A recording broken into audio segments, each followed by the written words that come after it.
Hey, what's up, everybody? Welcome to the Life Inner Show. On the Life Inner Show, we help people make more, work less, and live better. I'm your host, Jason Wojo. I'm joined by Polish Peter, my illustrious co-coach.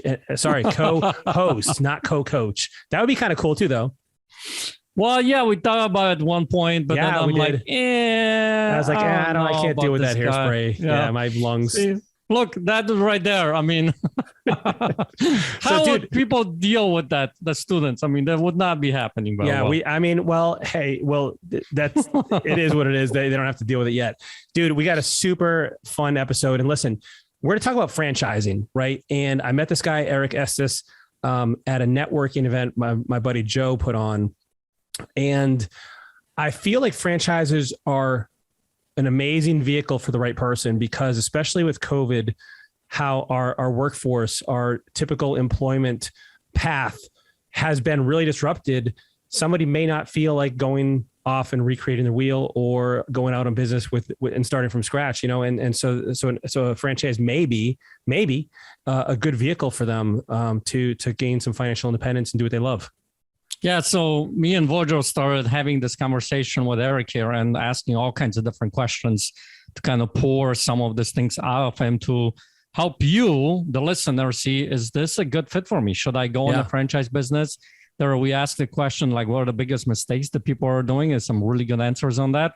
I even asked about why it makes certain franchises so successful. There was one particular that I asked, so stay tuned, check it out. And if there's something that works for you, I would go and start researching that. Yeah, totally excited for this. I think you're going to really enjoy this episode. Let's jump in right now with our interview with Eric Estes. Hey, Eric, what's up, man? Welcome to the Life Inner Show. Hey, thanks for having me on, Jason. Dude, nice to see you here. I'm super psyched to have you here, man. Peter, I ran into Eric at a mutual buddy's business builder workshop. Well, actually, that's not what it was called. It was called Total Business Breakthrough. We have the business builder workshop. That's something different. Okay, and let's not confuse people. We're confusing people already. So Eric and I started chatting, and he has a really cool I don't even know if you'd call it an occupation, Eric, or a calling. Essentially, Eric, tell people what you do as regards to franchises, because I was just fascinated by it. So I'm a franchise consultant affiliated with FranServe. We have over 600 franchises across 75 industries. And so what I do is I work with people seeking to enter business for themselves. We're all familiar with franchises and the concept of McDonald's and Dunkin' Donuts, but honestly, that's not the bulk of the franchise industry. So what I do is I talk with people who are, I try to find out what their goals are, whether professional, personal, financial, investment capabilities, territory availability, what their interests are, what they're seeking to do. A lot of the people I talk to are termed corporate refugees. They can only see so many PowerPoints and conference calls, and they're just done with it. So, or I talk to people who are at different stages of their life, right? Their kids are growing up, or they're at a place where they're financially secure for their future and they want to do something different. They've always had the dream of being an entrepreneur. So those are the discussions I have. Other people that I talk to, veterans are very popular in franchising because they're obviously used to following a playbook. And franchising, you work for yourself, but you're following a model that works.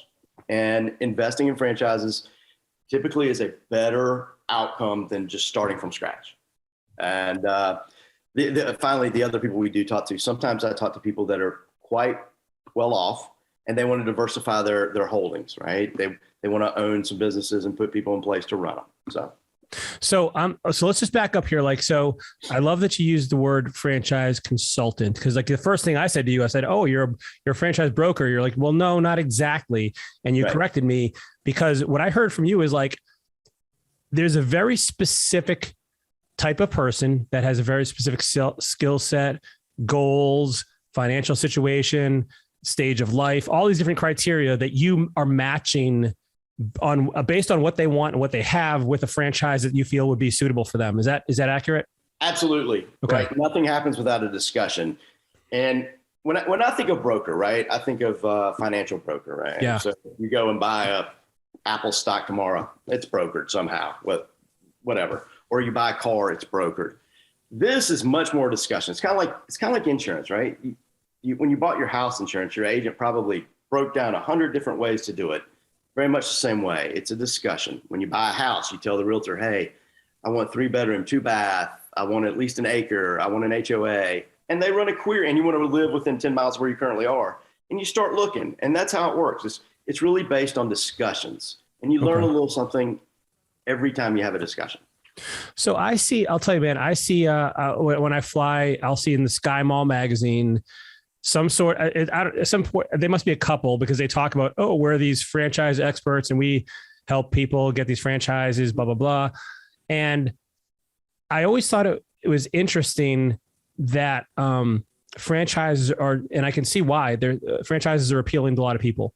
Right. But with that, there's also it seems to me like an incredible screening process that has to go into this, because like, how do you know what a good franchise is? Are you comparing apples to apples? I mean, like what we talked before we started recording here, that you said some people can get into franchising for a really low amount of money, and then you're talking some 7-figure investments. And like, so talk to us about like, is this too broad of a topic to like start to talk about like first of all, what is so appealing about franchises to people?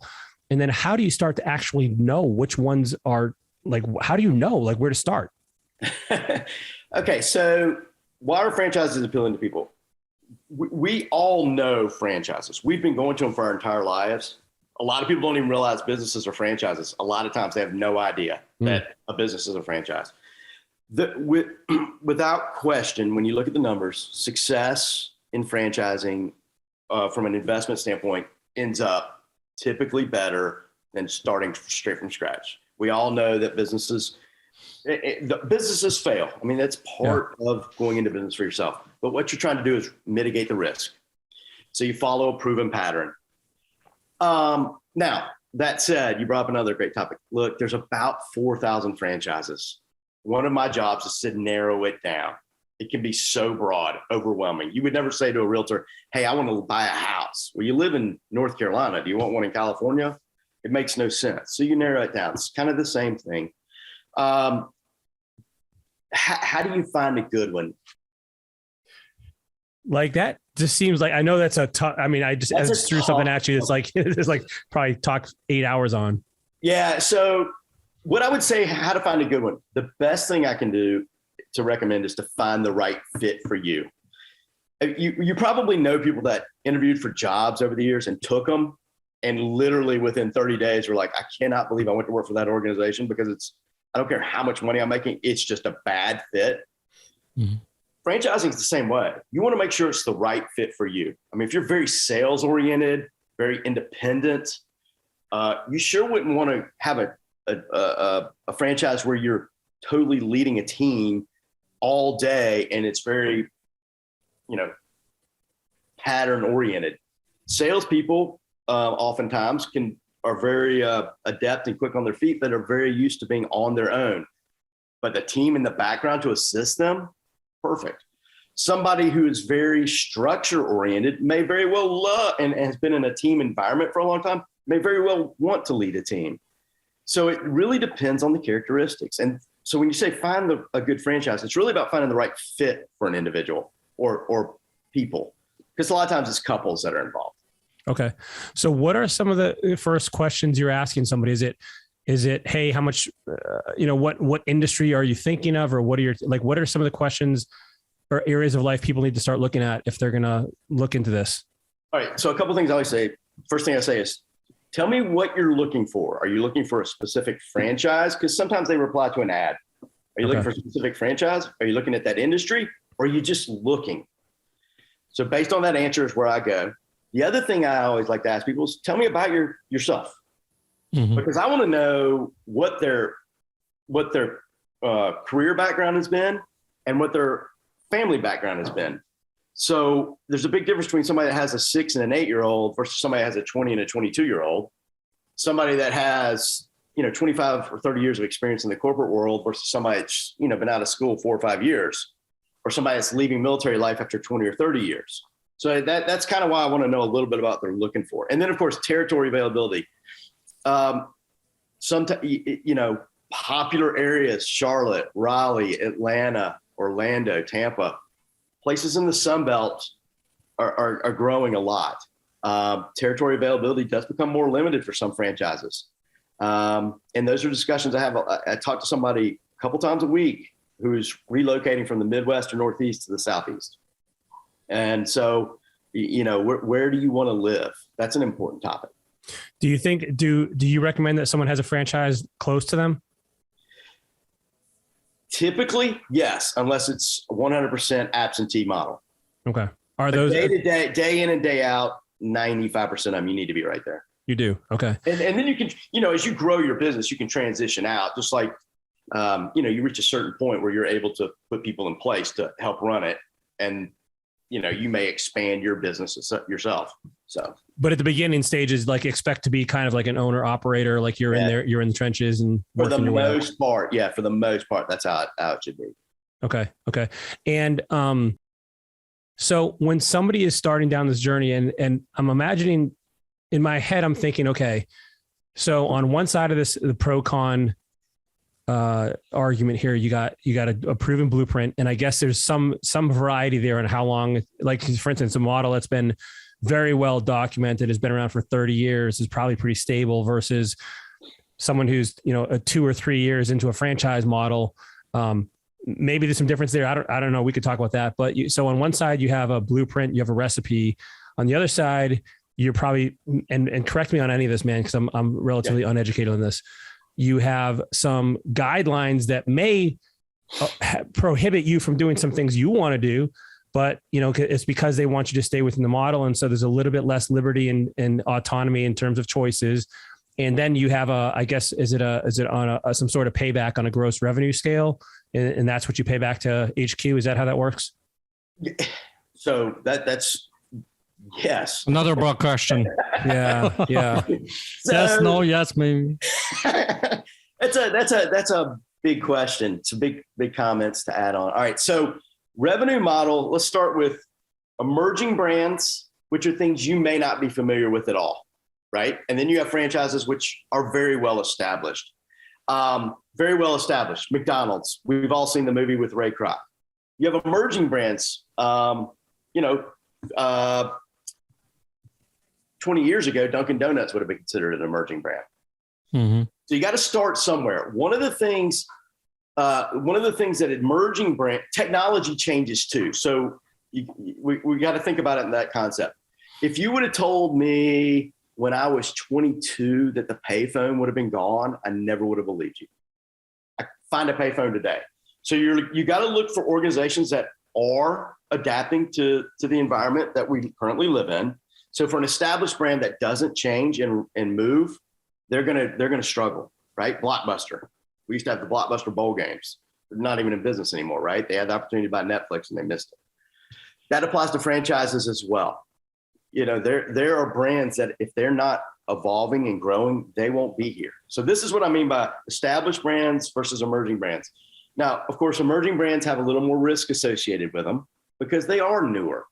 But if they are grasping technology and thinking differently, you got to remember that for the next, depending on what industry you're in, you got to be able to grow and evolve and change. So there is a difference. You do typically with emerging brands, you need somebody with a little more risk tolerance in their background, their DNA. More established brands, perfectly okay. Just depends on their DNA. But I would tell people to do this. Think about how they're changing. When you're doing your due diligence and you're talking to these people and you're talking to other franchise owners, if they keep doing this, look, there is some, we know it works, follow this playbook, but if they're not doing anything to evolve, maybe that's not the best established brand to go with.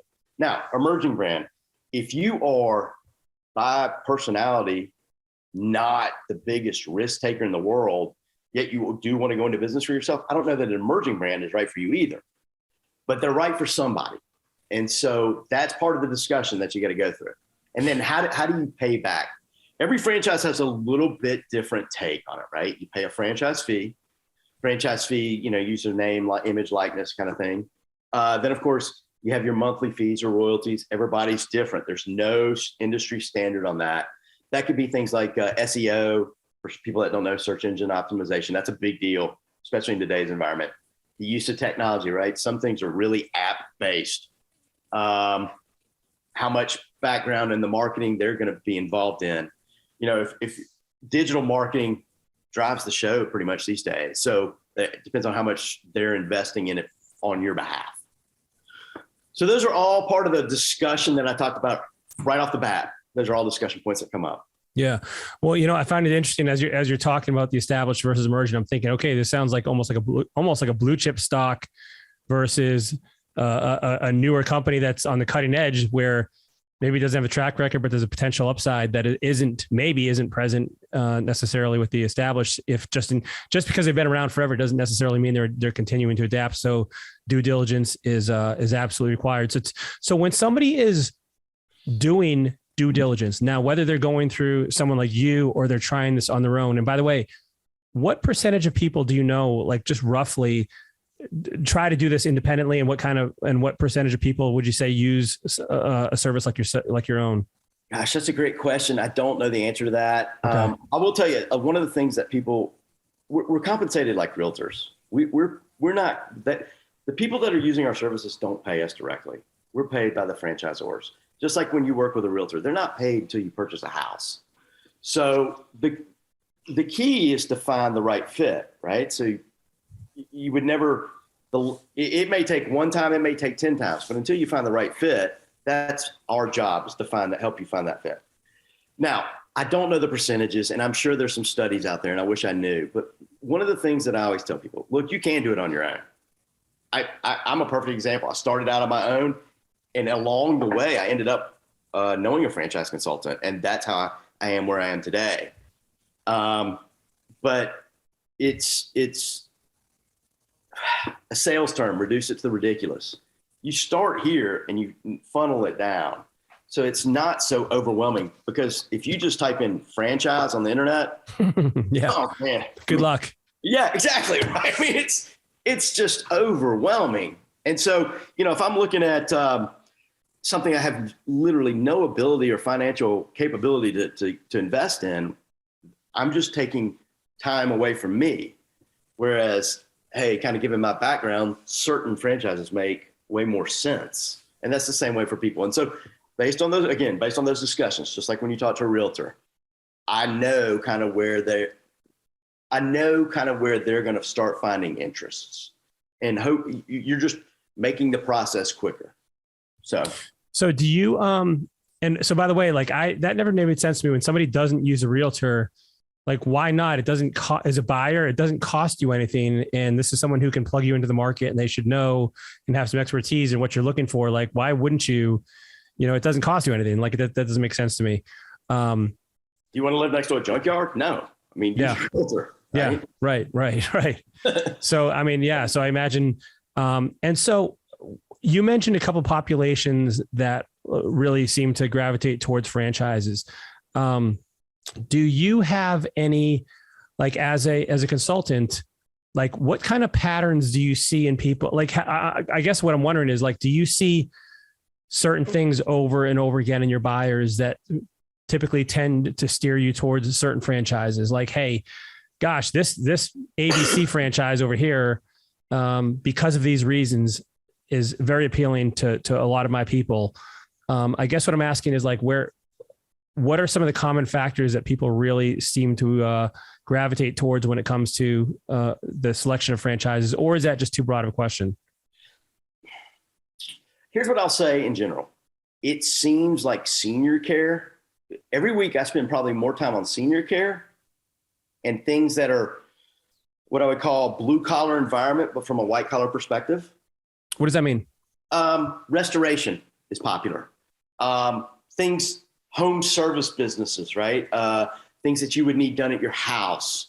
Okay. But people typically that are involved would have a leadership background or a sales background, a lot of networking capabilities. Those seem to be popular. So I call them senior care is popular, and the blue collar model with a white collar approach. Mm-hmm. Those seem to be really popular industries. What drives them?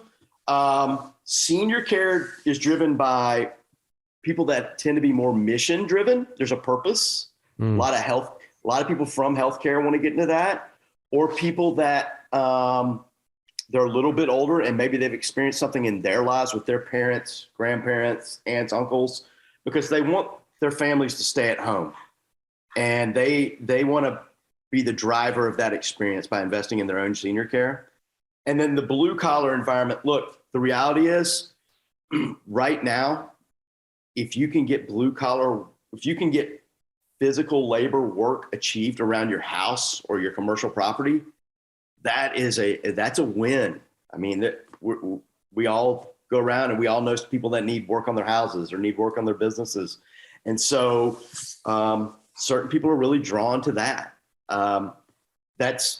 Those are two popular industries, I will tell you that. Well, and I can definitely see the latter case, especially finding good help is tough. And so when you have a franchise, I guess that eliminates a lot of the uncertainty around that process. Yes, no question. I'll say this. You brought up something I didn't address a minute ago. You're like, what are you finding as far as what people are looking for, right? I said senior care and then kind of the blue collar. Here's what else I get. And I am actually kind of living proof. It's a little over 4 years ago. They know they want to do something. I'm coming from the spot of the people that want to invest in the franchise. They know they want to do something. They don't know what. And so they eventually kind of end up with me or somebody like me. And so that's who I'm working with. Now, again, senior care, those folks typically know exactly what they want to do. It's just a matter of finding territory availability and the right fit for them. But that's kind of how it works. So how did you find your way into this position? So I was in medical sales for 25 plus years, and I was in, it just became fun, not fun. The world changed in healthcare. And so I know exactly where I was when I first started. I was down in Miami working with one of my reps, and great guy. The culture had changed, right? The end user culture, the corporate culture changed. And I remember just starting on the internet in Miami. I remember my first phone call ever. It was about a week later because I kind of had to take that first step. I remember I was in Greensboro waiting on my rep from Raleigh for lunch in November. It was a rainy day. And that was the first call I ever made to a franchise. And it took me a while to get involved in franchise. It took another year. But along the way, I had met a franchise consultant. And I was living in the Charlotte area. I'm from the Charlotte area. And was going to buy a business out in Charlotte, an established franchise, and I was going to buy it. And I'd come to this process through my franchise consultant, and my wife got the opportunity to reload. And so we took her corporate opportunity. The individual let me back out. He's very gracious. But I kept in touch with my franchise consultant the whole time. I got to Asheville, bought a franchise, and then sold it last April. But the entire time I kept up with my franchise consultant, because I thought a lot of him. He's older than me. He's just kind of a wise guy, experienced, and he's very, he's the kind of guy that makes you look at all angles, and it's his approach and demeanor. And thought a lot of him. And after I sold it, I reached out to him, and through some discussions, he's like, Eric, you should do what I do. You've lived it. You'll be the bulk. You are an example of what most people are coming to and from. So that's how I ended up here. I love that, man.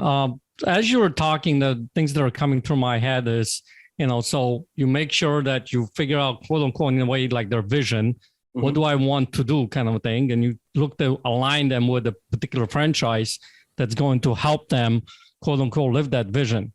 Now, when people are getting into franchise business, and you've been doing this for a long time, what do you think it's like, top 3 biggest mistakes that these people are doing when they go into franchise business? Number one, they think they're going to make $1 million in a year, right? So that's not happening? What? Oh, man. There is some naivete. What are we talking about here? There's some naivete. Secondly, they don't realize their skill set doesn't necessarily translate. That's a possibility. And then thirdly, they don't, this is actually how I met Jason, right? When you invest in a franchise, you typically are from an industry that is very specific.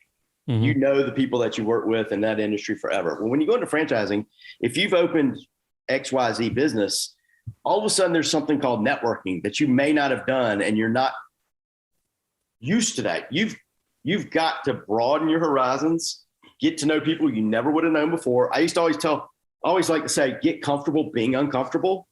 And this is what I mean. If you're not used to networking in your local community because you worked for, IBM and it was very specific end user call point or very specific environment that you worked in, all of a sudden you've opened a company and you've got to know the local community. You've got to know people that can help you. Networking is not necessarily going out and just seeking business. You've got to build a community of people that are like-minded, that may know people that can help you. And in turn, you've got to be able to help them as well. So networking, you've got to grasp that topic. See, good thing that you brought that up, because the way I'm looking at the franchises we're talking about this is, okay, so I'm buying this system, right? Mm-hmm. I'm going to plug it in, and that system, I'm going to put people in there, employees, whatever it might be, and the system is going to work. And if I'm an introvert, that sounds really good to me. Sounds to me like you do kind of have to be an extrovert to run a franchise business. Not necessarily. You've got to be willing to be comfortable being uncomfortable. And here's what I mean. Let's say you invested in, let's call it a plumbing franchise. Let's say you invest in a plumbing franchise, because you obviously have to hire plumbers. You may not be a plumber. You have to have a master plumber's license, but it would be you can either sit back and wait on internet search engine optimization and Facebook to work for you. Probably not the best way. It'd be a lot better if you got out in the community though, and started knowing, the people at the Y or the people at the local the Chamber of Commerce and the people at the local leads meetings, and maybe probably want to get to know some contractors and diversify your contractor base, right? You might want to know some plumbers. You might want to know some landscapers. You might want to know some GCs. You might want to know some framers. Broaden that base, because you never, ever know. By the way, by meeting those people, you may also not only find business for yourself, you may find business for them. And let's be honest, people always like to help people that are helpful to them as well. So you struck two things there, Eric. I want to go into the first one. I'm going to go in the reverse order. You mentioned having a plumbing franchise. Yeah. And the first thing I thought of in my head is like, well, why would somebody have a plumbing franchise? Which led me down this trail in my mind, like all these rats are moving around on these wheels. And it struck me that because nobody, I think if you're a plumber, you're doing the same stuff as everybody else. Like everybody has their own, there's no real, to me, it seems, and again, correct me, you're not buying the system in a franchise like that. You're buying the marketing, you're buying the name recognition. Bingo. And that's also not only on the customer facing side of things, but also this may also help you procure and attract talent, because now they've also been familiarized with this brand. And so you may have a better time retaining those and attracting those employees. Is that accurate? Yes. And then I would add one other caveat, because if you bought a plumbing, I would never be the plumber, right? I think by law, you have to get a master plumber license, but I would never be the plumber. But I'd bring in people that could and grow the business. Literally, business development would be what it was. Okay. Now, you would totally benefit off the name recognition, search engine optimization, the commercials that may or may not be on TV, Got it. So, and by the way, when you go to, little league baseball fields and softball fields or basketball courts, you probably have seen some of those signs on the wall, right? Yeah. Just like you see your local State Farm insurance agent or your local Caldwell Banker real estate agent. It's the same kind of concept. And those are people that are involved and invested in their communities. If you're involved and invested in your community, it's just it's community based, right? Everything begins at home and then just kind of grows out. Yeah. That makes a lot of sense, man. So yeah, that's I think a big part of it too, that approach of the franchise appeal. So the second question is, you mentioned we joked around one of the first things is like, hey, everybody thinks they're gonna make $1 million first year. So how does somebody get a feel? Like, I'll give you an example. Like when I was thinking of being a physician at one point in time, so I went and I shadowed some physicians. Yeah, I shadowed some physicians in the ER because I wanted to be an ER doctor, and so I went to see what it was like. I talked to doctors, I talked to people to find out what that career was like rather than what I thought it was. And so, how does somebody learn about a franchise, what it's like boots on the ground in real life, not only in terms of like, what can I realistically expect to make?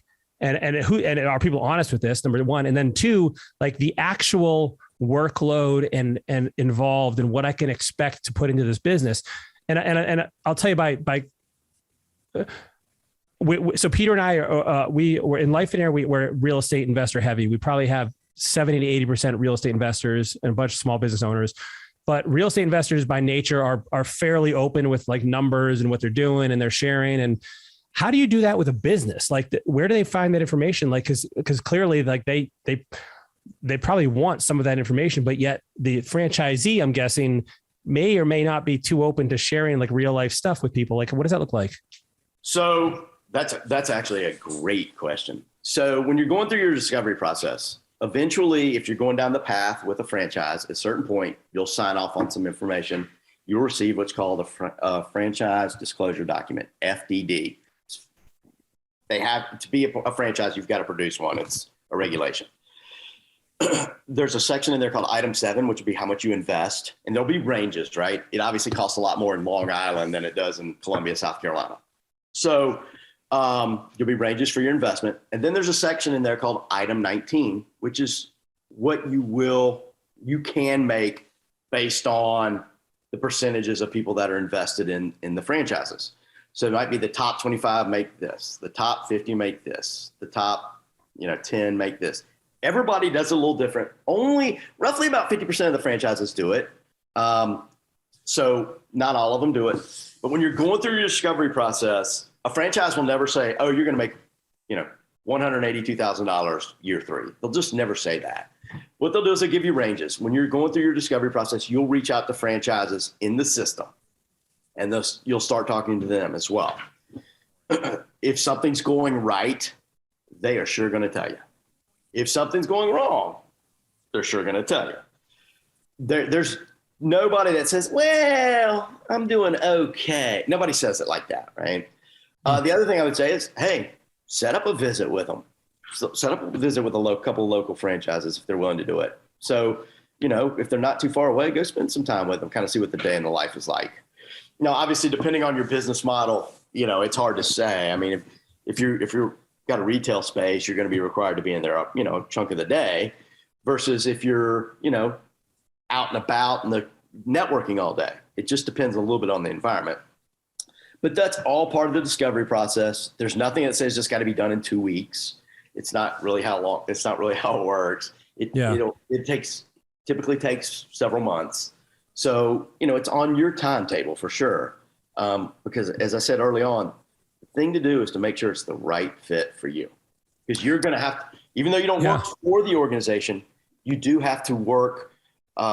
You have to work with them, and you've got to communicate with them, and you've got to develop a rapport with them. And just like anything else that you do in life, you want to be with people that are like-minded and you share a lot of the same vision. Yeah. Well, and because as I'm thinking about this, I'm thinking like, how does it, because if we're talking about, hey, making sure this is the right person for the right franchise and vice versa, how do we know that? And so that's why I wondered about that question. So is there some sort of like secret, like, the realtors have MLS. How do you compare franchises for somebody? I'm assuming there's no central database with all this information. Is there? Like, it's all boots on the ground kind of thing? Well, so MLS. So again, I mentioned early on that I'm with the FranServe organization. There's several franchising organizations. FranServe's the one I selected. We have over 600 franchises across 75 industries. You can within my own intranet, I can break down kind of certain industries, certain criteria. And so that way I can, some things are top of mind to me right away, right? Sometimes I got to think about it a little bit, especially with the more emerging brands, things I may not know as well. And so, and if I see it, I'm like, oh man, that may be a perfect fit for this individual. So that's how I do it. But if you were to go in and type in, again, franchises today on Google, you literally might run into close to 4,000 of them. Mm-hmm. And so that's the beauty of doing what I do. Now, I wish it was as simple as an MLS, right? That'd be nice, right? Zip code, 28115, we have 50 houses for sale, right? Somebody needs to start a franchise of doing the databases for franchises kind of thing. Right. Yeah, I guess you could. You probably have to get some trademark sign-offs for that one, though. No. So listen, I got a question for you, because as you were talking, one of the things that pops up into my head is when people are going into franchises, do they ever look from the perspective, or should they, or is it the possibility of looking on exit strategy? What's the exit strategy for this franchise for me? Am I going to have it for 5 years, 10 years, or should they be thinking about it? Should they not? Or what's the deal with that as far as the exit goes? Great question.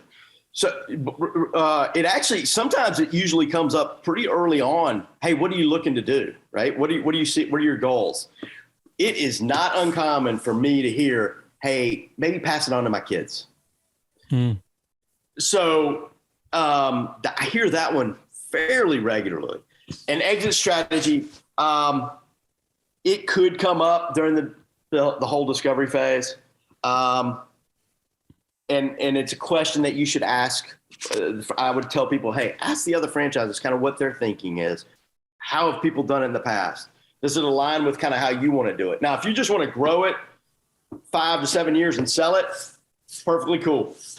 That's totally okay. Again, though, it does align with the individual's personal and professional goals. Okay, so but that happens. That just kind of comes up organically during our discussions. Yeah, I would say, though, if you are looking to pass it on to your kids, you probably should ask them if they want it. Yeah, right. Yeah, you probably should. So do you actually own the franchise, or are you renting it from the HQ? Like, and you actually have the ability to sell that independently without any? Okay. Yes. Now they may have to sign off on the people you're selling it to. Okay. Just depends on the agreement you signed initially.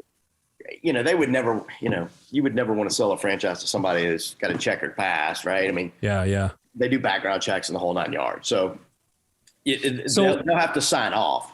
Okay. So is the approach to getting a franchise, sounds to me like you go to and buy the franchise directly from, let's say, Chick-fil-A, right? Buy it directly from them. Or is there an opportunity or an ability or a market where you go and this guy bought Chick-fil-A 10 years ago and now he wants out and I can buy it directly from that guy kind of a thing, take over? Like, does that happen too? Is that how it works? Like, or somebody's burned out and they didn't want to do it, and some franchise and they're like, this was a bad idea, I don't want to do it, so I want to sell it off to someone that maybe discount or something. Depends is the correct answer there. Okay. Again, it does depend on the agreement with the franchisor. Everybody's got a little bit different agreement. Okay. If it doesn't work out and you sell it off, hey, that's okay. Some franchises require that you continue to pay 10 years worth of royalties. Really? Yeah. So if you just shut it down, you may be responsible for paying those. So I always tell people, hey, look at that while you're going. Oh, yeah. Going through, make it a negotiable term if it's appropriate. Or if you sell it off, you'll sell it to the people individually. Sometimes corporate will do a buyback and then sell it themselves. More rare.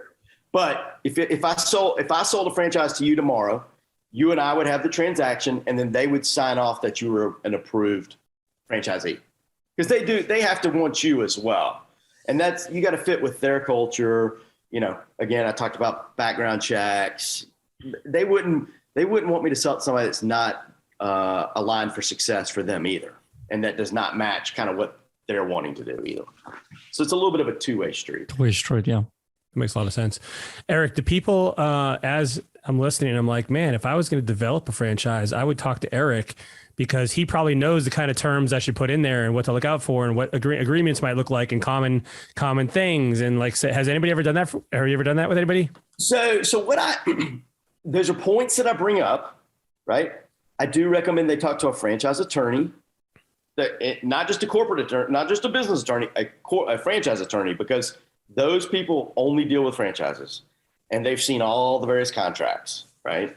So they'll tell you what terms are negotiable, what you should maybe, and again, depends a little bit on emerging brand versus established brand, right? Emerging brand wanting to jump out of the gates a little quicker is probably going to bend a little bit easier than somebody that's been in business for 30 years.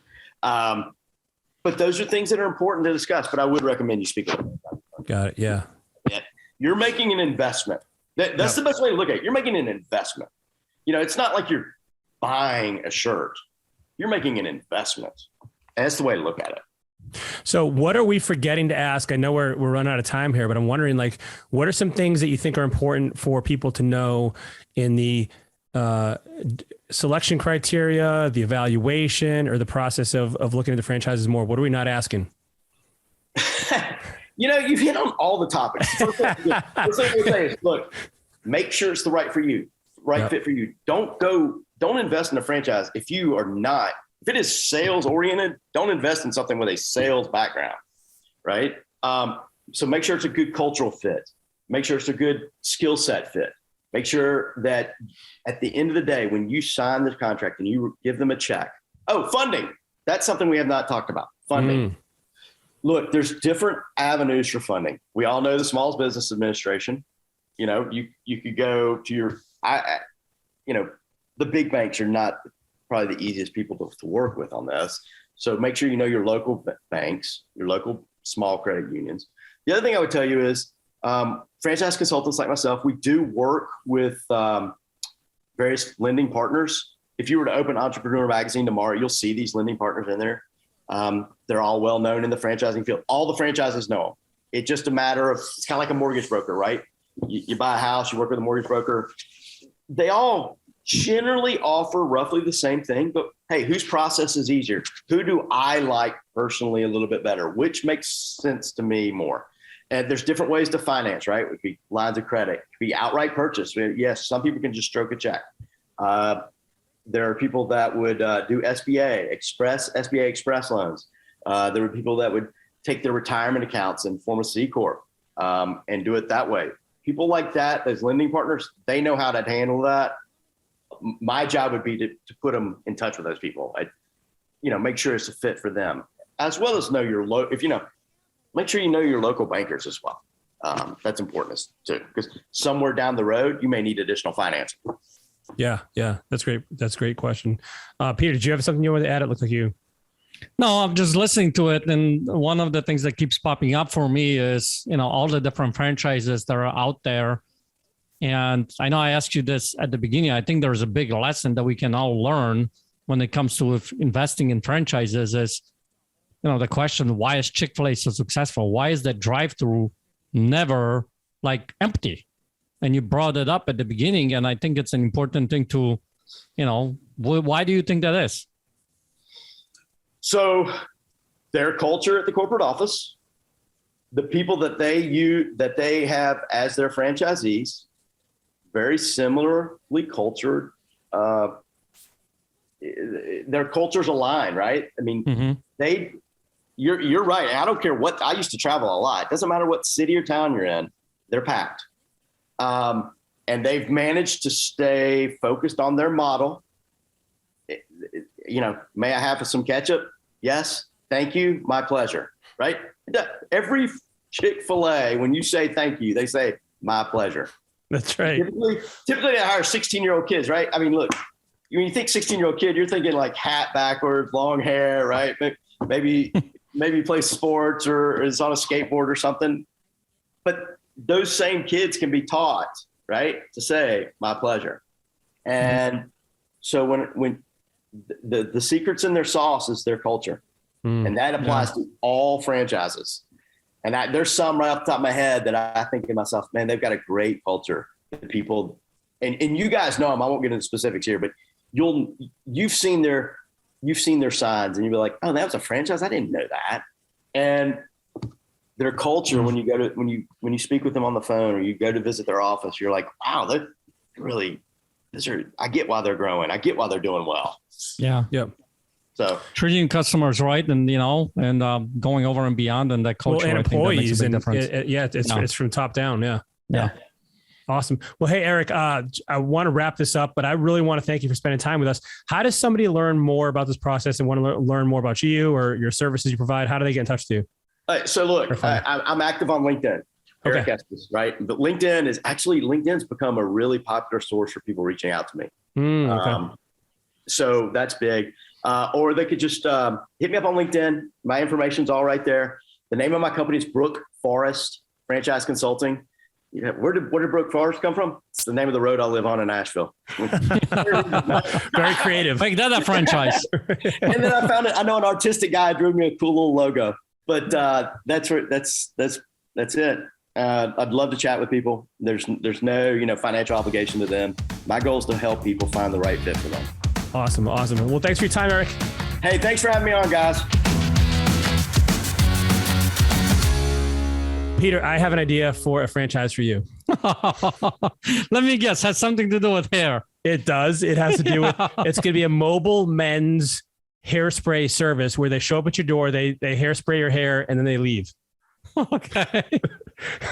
I'll have to consult my, franchisee consultants before you decide. Okay. I actually have someone in mind that could take on this franchise too. Your wife? There's a lot of experience. Yeah, with hair. So, that's right. Hey, you might be onto something. You thought it was going to be a joke, but you might be onto something here. I want royalties for that. I want royalties for that idea. Yeah, good luck with that. So, dude, man, this is an awesome interview. One thing I gathered from here is like, it's really not two things were huge upside the head moments for me. Is one is like, there are such a variety and so many different franchises out there that you really have a lot of due diligence you need to do before you jump in. It's not something that you can just be like, oh, I'm going to get a Chick-fil-A, for instance. You brought up Chick-fil-A. I'm going to get a Chick-fil-A franchise, or I'm going to get a McDonald's franchise. Like, there's a lot of factors to look into. Because it sounds nice, right? Or everybody kind of is going there and stuff like that. And one of the big things that I got out of this interview is you really got to know yourself.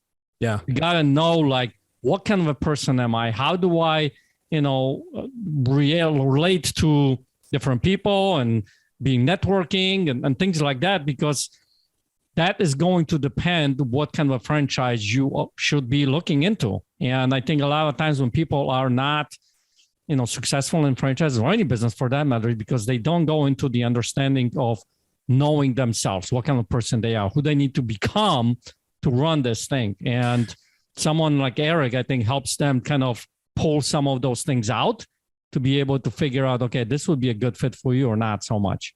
Well, and along those lines, you got to be honest with yourself. Like, as much as you may want to have sales skills, if that is not your cup of tea and you're going to force it, that you're going to struggle with that. So maybe like find something that's within your wheelhouse. Now, that's not to say that you're not going to have to grow and develop those skills at some level, whether it's a leadership skill or managerial skill or, whatever. There's things you have to develop, but maybe playing to your strong suits is going to serve you better than trying to really go against the grain. The other thing I really, I got from this is like how overwhelming it could be. He mentions like over 4,000 franchises essentially. And my guess is that while there are similarities in some of the business models, there's also a huge degree of variety as well. Like, hey, you got royalties over here. He mentioned that if you close your franchise, you may owe them royalties for 10 years. Yeah, I didn't know that. I had no idea, man. So like Can you imagine? You could get bit pretty hard with this too. So I really think you got to do some serious due diligence if you're going to start this process. And I think, I do think there's a lot of franchises around. I would be interested in the stats between a startup business versus the success rate for franchises. But I'd assume if it's reached a franchise model, if it's reached that scale, there's probably a track record already in place. But he also mentioned, established versus emerging franchises, which I thought was interesting as well. Yeah, I think when it comes to franchise, I look at it just popped into my head. It's like marriage, right? You got to know yourself. You got to know what the other spouse is, in this case, franchise, to see if this relationship is going to work very well.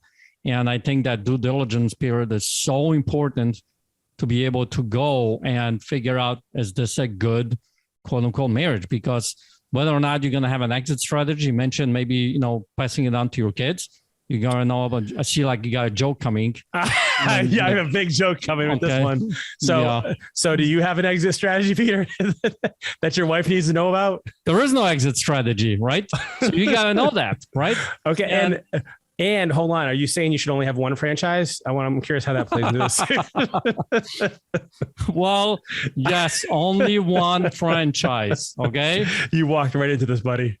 Yeah, and there's disclaimers at the bottom of the screen right now, flashing in the big letters that only one franchise, and you have it for life. All hate mail can go to Peter. Okay, don't. No, but the last thing that I got out of this, I think is really cool, is the culture. The culture aspect, I think it's so important when it comes to the franchises, that you as the franchisee, I think that's the name, right? Whoever owns the franchise now. Franchisor. So you're going to have to really develop the culture. Actually, I don't know. I think should have asked, right? Worry on that one. I think the franchisee is the person who buys the franchise. The franchisor is the person who gives them or sells them the franchise. All right, let's go with that. All right. So, you have to, as you are that person, and now you have this one shop, and maybe you open up 2 different places or 3. One of your main job is to cultivate that culture. Yeah. Keep that culture going, because like you mentioned from Chick-fil-A, he said, it doesn't matter if you're in Chick-fil-A in somewhere down south or up north or anywhere, you have, 40 cars in the drive-thru.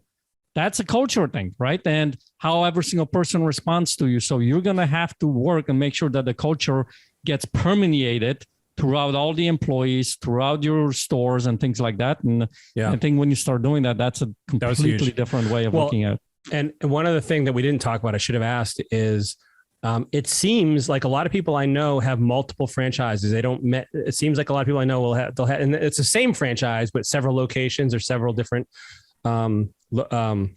stores or shops or whatever. Right. So there must be some benefit. Like, I guess if you do it once, you could do it more times. And there's economies of scale there that I didn't have a chance to ask about. But clearly they wouldn't do it if it wasn't working, is my guess, right? You wouldn't throw good money after bad, or however that phrase goes. Anyways, hope you enjoyed the episode. I think franchises have a huge appeal to the right person. And so I would encourage you, if this is something like you're looking to get out of your job and you're not sure what to do, check out franchises. Maybe it's your thing. Maybe it's not. But it's worth kind of understanding it, at least in terms of like, what are they doing, so that you can apply those same things. Even if you don't get a franchise, you could look at what they're doing. Like, hey, they're systemizing, they're doing this, they have processes. Like, those are all things you can value and have your business too. Just make sure, as we talk about in Life on our show here, make sure it fits your vision. Yep. Awesome. Hey, well, I hope you enjoyed this episode. If you did, please like it, please share, and please subscribe. We would love to increase the numbers of people we can reach and change their lives. And as always, live that vision, find what works for you. And we will see you next time, everyone. Take care.